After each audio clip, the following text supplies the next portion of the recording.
आपने कहा कि महागठबंधन की सरकार बनी तो 2 करोड़ नौकरी मिलेगा, तो तेज प्रताप यादव ने कहा कि नाचने वाला नौकरी देगा। चलिए बड़े भाई है भाई, वो उन्हीं लोगों से मिल के ना वो भी कुछ भी बोल रहे हैं, बट ठीक है, वो बड़े भाई, उनका जवाब देना मेरे लिए जरूरी नहीं है। सर, पवन सिंह लगातार आप पे सर तंज कस रहे हैं, पहले उन्होंने ये तंज कसा और अब निरहुआ भी बीच नहीं हट रहे, कह रहे हैं कि रवि किशन जी ने आईफा जीता है, आप उनको कहिए कि आईफा वो जीतेंगे। ग्रेजुएशन किया है उन्होंने ग्रेजुएशन किया है, उनसे पूछिए। देखिए एक बात बताएं, मैं गरीब का बेटा हूं, मेरे पास औकात नहीं थी कि मैं ग्रेजुएशन कर सकूं। वो अमीर के बेटा थे, वो तो पीएचडी भी कर सकते हैं।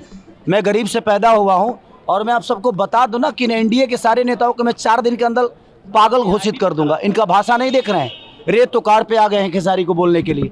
मैं इनको रेतोकार नहीं करूंगा क्योंकि मैं संस्कारिक बेटा हूं और संस्कारिक माँ बाप का बेटा हूं, तो मेरे अंदर कभी शालीनता ऐसी नहीं होगी। दिनेश लाल यादव निरहुआ आपको कह रहे हैं कि कोई ऐसा ठगा नहीं जिसको खेसारी ने ठगा नहीं, क्या ठगे हैं आप? अब पता नहीं, उन्हीं से पूछिएगा कि उनको कितना ठगा हूं मैं।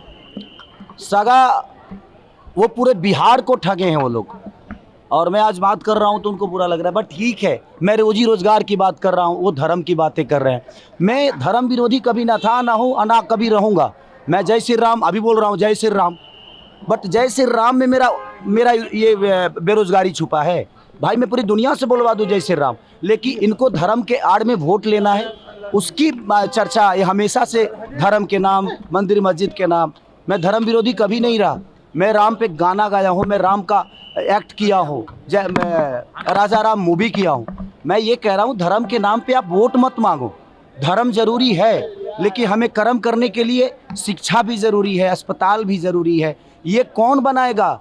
ये इसके लिए का दूसरे को वोट देंगे? हम सब आपको वोट दिए हैं हर चीज़ करने के लिए, तो आप हर चीज़ पे बात करो ना। आप रोजी रोजगार पे बात करते नहीं, आप सिर्फ मंदिर मस्जिद पे बात करते हो। ये मुद्दे को भटकाते हैं दूसरी तरफ, हर बार जंगल राज की बात करते हैं। आज जो बच्चे शिक्षा से दूर हैं वो 20 साल के बच्चे हैं, और 20 साल से किसकी सरकार है? मानिए हमारे चाचा नीतीश कुमार जी की। अब सोचिए बेरोजगारी से कौन मर रहा है? आज जो 20 साल के बच्चे हैं वो मर रहे हैं।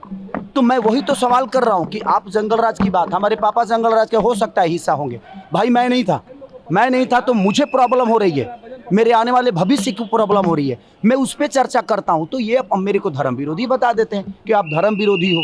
मेरा हमेशा से यही रहा है कि भाई, अगर मैं आज माइक के सामने आप सबको बोल रहा हूँ कि आज पूरे एनडीए के नेता और ये स्टार प्रचारक जो 4 हमारे बड़े भाई हैं, ये प्रेस कॉन्फ्रेंस करें और कह दें कि कल से फैक्ट्री का शिलान्यास यहाँ पे होगा, कल से बेहतर कॉलेज बनेगा, शिलान्यास होगा।